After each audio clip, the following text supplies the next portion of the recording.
forecast for Tuesday, September 5th. So today we will have the moon in Taurus go void, of course, at 12:47 p.m. Eastern Standard Time, and we will be shifting into Gemini energy at 4:08 p.m. So anytime we're moving out of Taurus energy into Gemini energy, there's definitely a lighter vibe. There's definitely a little bit of curiosity that peaks. We're kind of moving out of our physical body. We're not as present. We have a lot of curiosities that we want to explore, a lot of questions, if you will. Considering the fact that Taurus energy is a fixed earth sign, keeping us anchored, keeping us grounded in our physical body in the present moment to really focus on where it is that things aren't so comfy, aren't so enjoyable in order to be correct and solve those particular issues.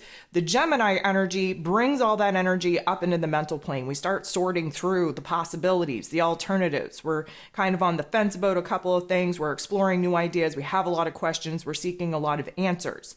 And so the energy is a definite shift for the higher vibe, but it does come very concentrated in the mental plane. So there are 7 different aspects here that are going to involve the moon. There's technically 9 throughout the day. We have some big ones that don't involve the moon, and that involves the sun. We'll talk about that when we get there. One is going to be very, I'm going to say helpful in healing, followed by one that is going to rip open the existing wounds to see what it is that we have to focus and concentrate our energy and efforts on. So let's just prepare for that. But first, we have the moon in Taurus energy coming up to bumping into conjuncting with Uranus, the Great Awakener, who is retrograde in this Taurus energy. Considering the fact that we have a lot of retrograde planets, there is a lot of reflection, especially inward, where all of this energy gets internalized. And Uranus is trying to help us have sparks of aha moments, of epiphanies. We're trying to spiritually awaken, enlighten, and kind of push ourselves to a different new perspective. Now, Uranus being retrograde in this Taurus energy should be illuminating for us where it is that we are resisting the changes that we know that we have to make, where it is that we're overly attached to the physical circumstances, the materialistic realm in which we've created, knowing damn well that we have a bigger purpose, we have a bigger plan. And for many of us, we're kind of, again, stuck holding on to the past and not really freeing up any kind of hands in order to answer the door when opportunity knocks. So the moon kind of interacting with Uranus in this way may actually bring in a little bit of anxiety. Uranus is definitely the highest realm of intelligence, a lot of electricity there. We get shocked. We get awed, we get disrupted, we get aha moments, we get epiphanies from the higher realm of intelligence, but it definitely has a major impact on the central nervous system.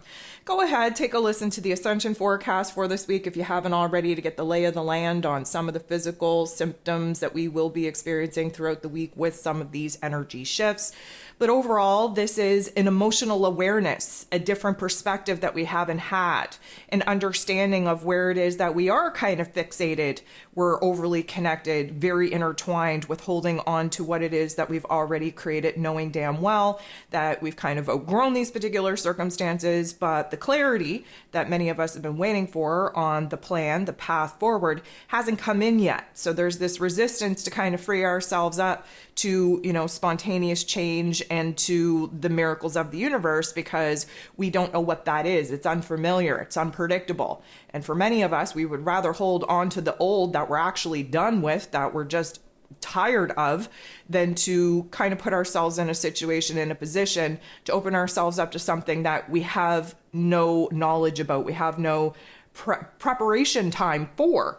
And so there is this interesting conflict, I would say, that is going to shift our inner emotions to see where it is that we're holding on too tightly and where it is that we could maybe just release one hand and see what we can free up with one hand holding on to the past and one hand open to the future. The moon is then going to interact with the North Node in Aries in a very positive way. So this is going to be a helpful type of energy for us because, of course, the North Node in Aries is trying to get us on the right path with a new soul mission, with a new soul purpose. And a lot of that requires us to be a little bit more independent a little bit more freed up from the opinions, the thoughts, the influence, the views of other people. The North Node in Aries needs us to figure out who it is that we now are, emerging as this new version of self, being grounded and centered in this version of self, and really getting to know what it is that our wants, needs, and desires want us to pursue from here. So the moon in Taurus gives us a grounded approach to seeing where it is that maybe we're kind of creating a situation where we're not able to bust free. Maybe we're not really pushing for independence. Maybe we're really not prepared as of yet to kind of break away from some of the relationship dynamics or connections or commitments that we've made that are holding us back. But we're starting to think about it. And that is step one to addressing some major problems, some major concerns. The moon is then going to sextile beautiful energy, beautiful interaction with Neptune, who is retrograde in its place of power in this Pisces energy. I love Taurus and Pisces energy because it gives us an opportunity to logically and practically sort through our visions, our intuitive insights, our dreams, our imagination, our fantasies. This is an absolutely necessary part of the process of being so connected, so present, so very grounded in the here and now, but being able to percolate on some of the things that we're bringing attention to in our inner realm. We're trying to come up with new alternatives. We're trying to sort out what would be better for us, what would be more exciting for us. And so this really allows us to kind of align with, if you will, new intuitive insights that we can bring into our physical body, into our mental plane, and really kind of attack, if you will, from a logical, practical, grounded type of energy. So I think that this is going to bode very well for us because we are staying very present in the here and now, but yet letting ourselves wander a little bit in our imaginary plane on what it is that we would like to create from here. At 12:47 p.m. Eastern Standard Time, we have the moon in Taurus making its final aspect before going void, of course, and it is a beautiful one. It is a trine with Pluto, the great transformer himself, who is retrograde in this Capricorn energy. We get the trine because it's Earth on Earth. Taurus energy, Capricorn energy, both Earth energies. And the moon and Pluto, the great transformer, they're coming together to try and stabilize in this new arena of emotion. So we have done some processing. We have seen where there is abilities for us to change the narrative, for us to change our emotion, for us to align with a new understanding, a new perspective. And because of this, we are really starting to open up our heart space, open up our mind space to what needs stability, what needs safety, security in our lives as of yet, and really focusing in on what doesn't really deserve our attention anymore. We're not going to pour into trying to stabilize a foundation, a routine, a relationship that we've outgrown. There's no point in that. So we need to identify what is working. So many of us very focused on what isn't working. It's time to pay a little bit of homage, if you will, to what is working. Let's focus on that. Let's really build ourselves up in that. Let's really strengthen and stabilize whatever it is that we're identifying is working for us. Doesn't need a whole lot of change, just needs a little bit more time, love, and attention. So this is a good indication that we're definitely bossing up in our emotional realm. We're understanding where some change and transformation is needed due to very much having the attitude of gratitude for some of the good things in our lives and recognizing where it is that some of the other things, not so nice things, don't deserve our time, our energy, our effort any longer. This is when the moon goes void, and we have a couple of hours where it's not going to feel so stable. It's not going to feel so safe, so secure, so certain. We really start to pick things apart, really start to kind of divvy up the pros and cons and really question everything while the moon is void. We lock into that Gemini energy at 4:08 p.m. Eastern Standard Time, and about 30 minutes later, we have the first aspect with the moon in Gemini, which is a positive interaction with Venus, the goddess of love, beauty, worth, pleasure, money, who just awakened from her 6-week drunken and drugged slumber in her unconscious state in the underworld. Now, granted, she's not moving right now. She's just trying to catch her breath. She just worked her way out of this dark pit. She's laying on the grass underneath the sun, just contemplating life. But this particular energy and interaction is actually good because as we're laying here, as the sun is beating down on us, as we're kind of, rejoicing in the fact that we just saved ourselves, we're having some epiphanies. We're having some new ideas. We're having some new thoughts now that we're freed up to actually take action and make moves to rearrange and restructure our physical realms, especially where relationship, money matters, and long-term goals and plans are concerned. So now, again, the energy is focused in our mental plane, rapid processing, really coming up with some solid and very exciting ideas on what it is that we need to tackle first in order to create a realm and a reality that looks good, that feels good. So this is essentially us getting our heart and our head on the same page in order for us to engage the physical body to eventually take action and make moves when we're gifted with the green light, go ahead to do so, to tackle the problem areas that we've already kind of been percolating on over this last 6 weeks, where we had a change of heart, where we're examining who and what needs to stay, needs to go. And now we're really kind of bringing it into the logical, practical area of our mental plane where we can start making a plan and strategy on how it is that we're going to kind of attack some of these problem areas.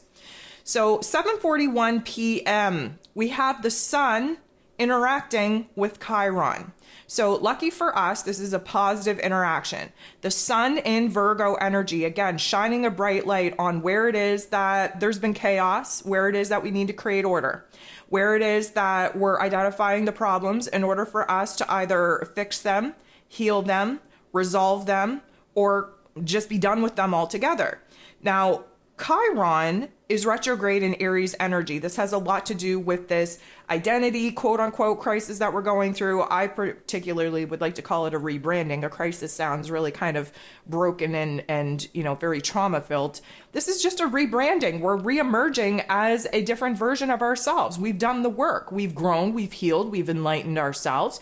We've reached new vibrations and frequencies, but we're still questioning who it is that we now are, who it is that we need to be. The parts of us that we are looking to release, to purge, to let go of the old self still hasn't come to a certain close.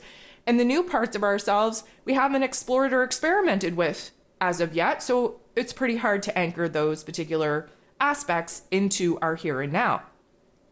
The sun interacting with Chiron in this way is suggesting that we are picking apart what it is that needs to be addressed, what is worthy of our time, energy, and attention, and what it is that we are growing through as we're going through it, what it is that we are healing as we experience the pain and trauma of the past, and where it is that there's still some areas that need a little bit of improvement.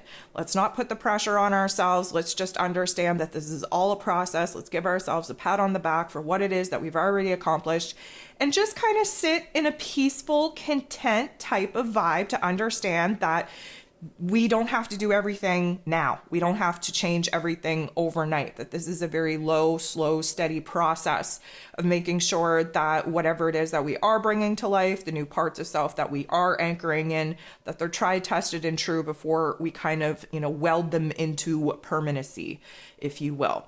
So 8:05, we have our second aspect that doesn't involve the moon, and this is the sun again. The sun in Virgo is going to be making a not so nice aspect with Pluto, the great transformer himself, who is retrograde in Capricorn energy. So you'll often hear me talk about how I like Pluto energy and Virgo energy interacting with each other, because Pluto does a deep dive in the deepest, darkest part of our psyche.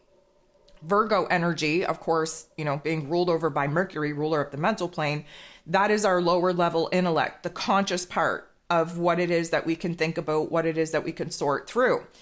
So the dynamic here isn't a great one. This is very triggering, but it needs to be triggered for good reason. So let's just kind of dissect it a little bit.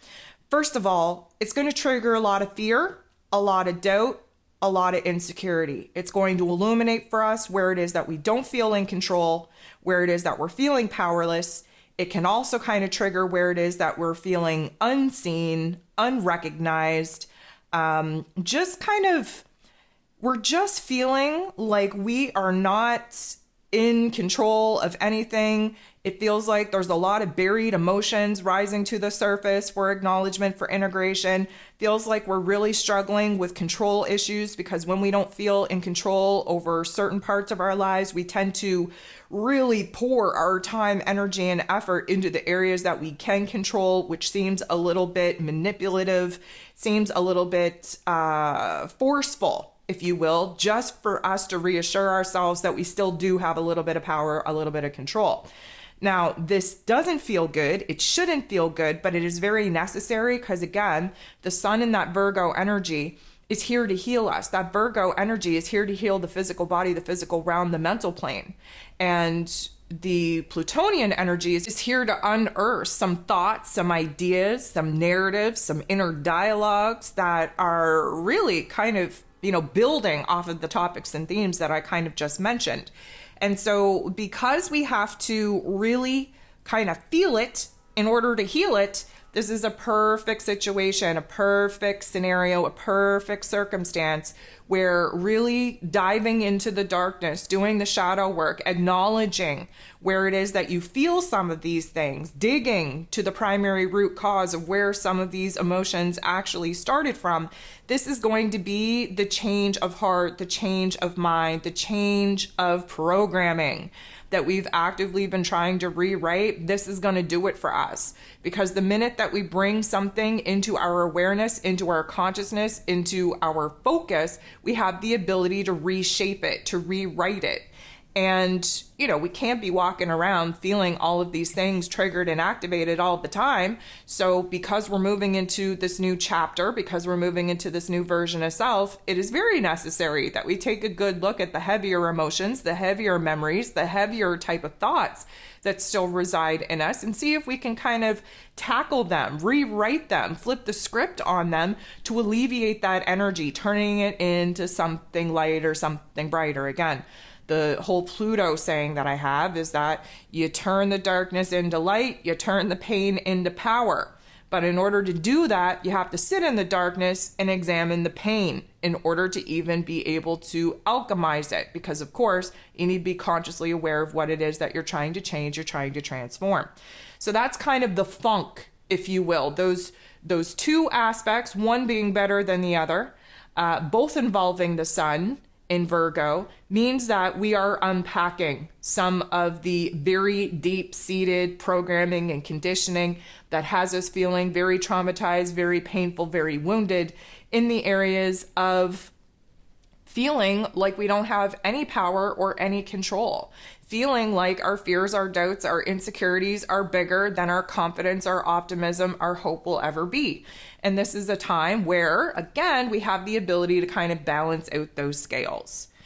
Now, this is going to get exasperated and exaggerated just a tad, because following those particular aspects, we have the moon in Gemini energy entering into the boxing ring and squaring off with Saturn, the Lord of Karma, who is retrograde in this Pisces energy. So here's an interesting dynamic. The Pisces energy that Saturn's currently retrograde in, this is our spirituality, this is our belief system, this is our fears, our dreams, our hopes, our wishes. The Gemini energy is kind of more dependent on logical, practical data and information that we're bringing in from our physical realm. So the contrast or the polarity here is that, emotionally speaking, the moon in Gemini only wants us looking as far as we can see. We're not really looking into beliefs. We're not really looking into our spiritual practice. We're really not even countering in intuition at this particular point. We're just kind of basing our emotions off the actual factual information and data that we're plucking from our exterior realm. Saturn, the Lord of Karma, is here to teach us a very tough love life lesson on where it is that we can't move forward. We can't align with a different vibration and frequency. We can't manifest a new reality based off of the old belief system, the old programming, the old conditioning that isn't really being seen in our physical realms. You can't look around you and see your belief system. You can't look around you and see evidence of your programming and your conditioning. That's something that's in the inner realm. So we're squaring things off here. This is a tough aspect to illuminate tension and conflict between what we know to be true and what we believe to be true. And may I just remind you that belief can only exist in the absence of absolute truth and knowing. So there's always going to be this back and forth balance that we have to take into consideration by bringing our logical, practical insight and brains with us, but also trusting our heart space, trusting our intuition, trusting our bigger kind of belief system. So this is going to highlight for us where we get a little bit of a reality check, where we get kind of knocked down a couple of pegs, and where we're really kind of percolating and processing some very heavy concepts and material in our mental plane. So we're going to end the day off with the moon in Gemini energy, semi-squaring, creating a little bit of a tension and conflict with Chiron, the wounded healer, who is retrograde in this Aries energy. So what this is going to do for us is really push us to start seeing the old version of self, the old habits, the old ways of thinking, the old ways of acting, the old ways of just being, where that is alive and well in us, giving us a choice point to override those particular things with this new aspect of self, with this new acknowledgement of where it is that we're at, why we had to go through certain things, why we had to learn certain things. This is a dynamic where, yes, it may feel very triggersome to explore where it is that we're not happy, where it is that we're not feeling really optimistic and confident enough to kind of close the door on the old thoughts, the old belief systems, the old ways of being, and where it is that we're not quite confident enough to pursue the path to bring new aspects of self to light.